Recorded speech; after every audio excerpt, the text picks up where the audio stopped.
Et bonjour à tous et bienvenue pour notre nouvelle émission, la numéro 3. Et aujourd'hui, comme vous pouvez voir, on s'est déplacé chez notre invité. Mais par mesure de sécurité, comme vous pouvez voir, on met des masques, on se tient à 2 mètres, on s'est bien désinfecté les mains. Puis voilà, et puis c'est parti.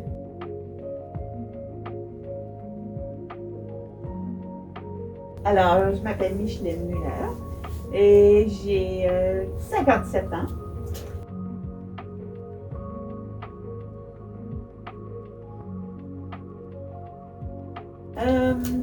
Je suis née, je pense que je suis née physiquement née à Winnipeg, mais j'ai grandi à Saint-Pierre-Joli.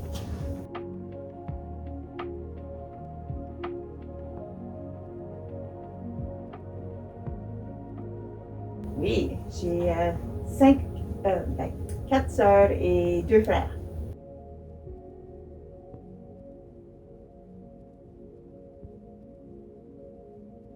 Eh bien, c'est assez diversifié. Je suis artiste de meubles, de décoration. Je fais du surcyclage de meubles.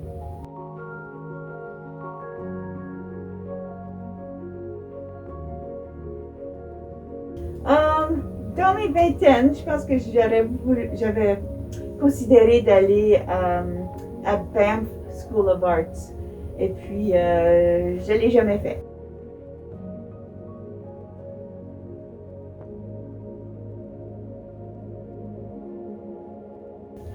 Je suis pas mal attachée à mon téléphone. C'est un objet dont je ne peux pas me passer.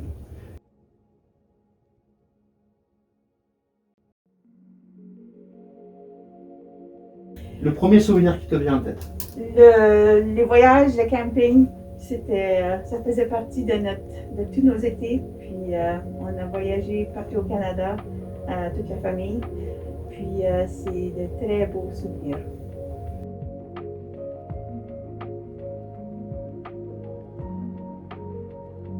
Méditation, peinture, dégâts. Ok. Et enfin, pour terminer, pour toi, quelle est l'importance du français dans ta vie de tous les jours? Le français a toujours fait partie de ma vie. Et puis, je sens qu'on a toujours besoin des outils pour rendre les choses plus normales. Lynn, on va venir de parler de ta belle compagnie. Depuis combien de temps tu as créé ta compagnie? Disons que ça fait au-delà de 20 ans que je peins des meubles. Okay. Mais d'avoir créé la compagnie, ça fait depuis environ 5-6 ans.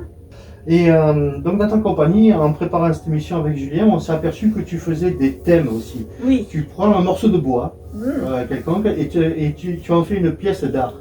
Est-ce que tu peux nous expliquer un peu quels sont les thèmes que tu fais et dans quel but tu fais ça? Oui, d'accord. Ben, c'est souvent les thèmes saisonniers, les fêtes comme Noël, l'automne, l'été, le chalet, le printemps, les fleurs, la bonne humeur. J'aime aussi beaucoup créer des choses avec notre drapeau franco-manitobain. Et puis, c'est ça, je fais toujours des thématiques comme notre festival du voyageur, puis la Saint-Valentin, n'importe quoi. Ouais, puis je mets des choses, j'écris toujours en français, des petites paroles douces ou bien jolies ou curieuses ou mignonnes ou n'importe quoi. Et puis, oui, c'est ça que je fais.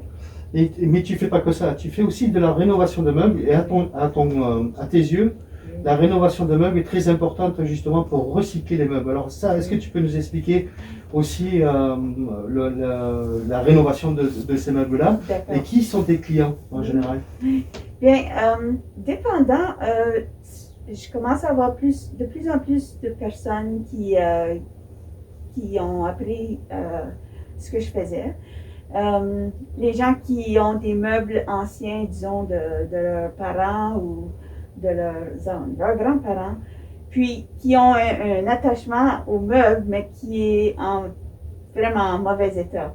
Alors, ils ils me demandent de le réparer ou de le repeindre ou de le rendre beau. Oh, c'est génial ça. Alors, c'est ça, j'en fais beaucoup de Et le- meubles. Et le thème du recyclage de meubles, pour toi, Oui, c'est important? Pourquoi absolument. ça, c'est important?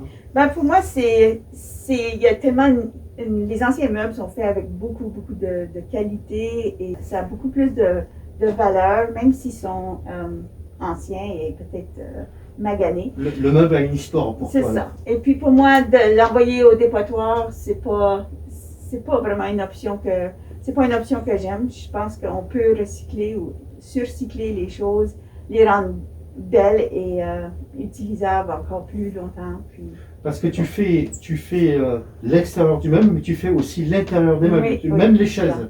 oui, ça dépend. Ouais, ouais. Ça dépend. Parce que là, je suis assis sur une chaise recyclée qui est très confortable. Pas mal, hein? Et elle est pas mal confortable. D'ailleurs, je me demande si je ne veux pas repartir avec, mais on peut s'apercevoir autour de nous qu'il y a des meubles qui sont recyclés et dont tu te sers encore. Oui. Ouais. Puis j'ai ça dans mon atelier, oui. Je C'est me ça. sers des vieux meubles. Puis il y en a qui n'ont pas encore passé au pinceau. Et Micheline, si on veut te contacter, Oui. alors on mettra toutes les descriptions en lien sous la vidéo. D'accord. Mais si tu veux éventuellement, je sais qu'on peut te joindre sur Facebook, Instagram. Facebook. Oui. Ben, merci beaucoup Micheline. Et donc on va passer à la fin de notre émission déjà Micheline, ça passe vite avec toi. Oui. Ça passe vite avec toi. Et la quatrième partie, on l'a intitulée Si tu veux dire merci, c'est le moment. Oh, Alors c'est une partie où si tu veux remercier une personne, une fondation, quelqu'un qui t'a tendu la main, des bénévoles, oui. ben c'est le moment de leur dire merci, c'est maintenant. Alors si tu as à dire merci à quelqu'un, et si tu veux bien te livrer avec nous, c'est le moment. Ben, les plus grands remerciements seraient à ma famille et spécialement à mes parents. Parce que toute notre vie, on a bricolé à la maison, puis créé des choses ensemble, puis pour embellir. Puis ma famille m'a toujours soutenue dans toutes mes choses, mes projets. Et puis, oui, c'est ça. La famille et mes parents, ils m'ont beaucoup encouragée. Ok. Ouais. Julie, donc dans 15 jours, pardon, on sera en compagnie de Julie Bailey qui va nous expliquer en fait tout le processus de sa compagnie qui s'appelle Zenfit.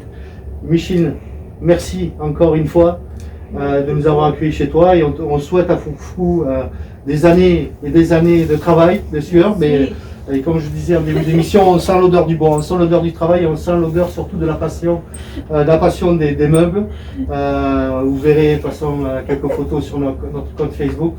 Et quant à nous, on se donne rendez-vous dans 15 jours. Merci Merci beaucoup. C'est le fun de vous avoir.